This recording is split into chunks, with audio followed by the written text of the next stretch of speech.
पोलिसांवर जो हल्ला केला गेला होता नागपूरमध्ये, काय सांगा? आज इथे जो निषेध चालू आहे, हा 17 तारखेला जे पोलिसांवर ज्या महिलांवर जो बॅड हल्ला झाला त्या याच्याने आज निषेध इथे चालू आहे। कारण पोलीस हे आपल्याला सदैव संरक्षण देतात। कधीही कुठलाही प्रोग्राम चालू असला किंवा सण असले, त्यांना काही कधी सण नसतो, कधी त्यांच्यासाठी कुठलाही वार किंवा कुठलाही म्हणजे कुठलेही ते लोकांना हे करण्यासाठी हे नसतं, कारण ते सदैव आपल्यासाठी तत्पर राहिलेले असतात उभे। जेव्हा पण कुठे काय हे असला की आपल्याला ते दिसणारच, रोडवर उभे असतील किंवा कुठे जर काय आपल्याला हे म्हणजे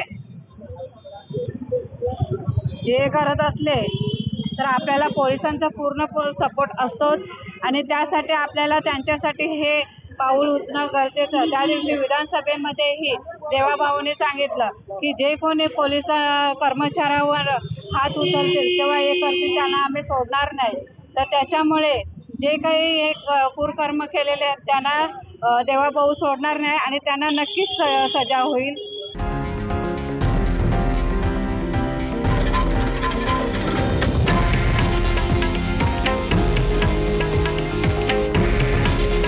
हे आहे देशातील नंबर 1 न्यूज नेटवर्क आणि आपण पाहत आहात TV9 मराठी। काळजी तुमची, हित महाराष्ट्राचं।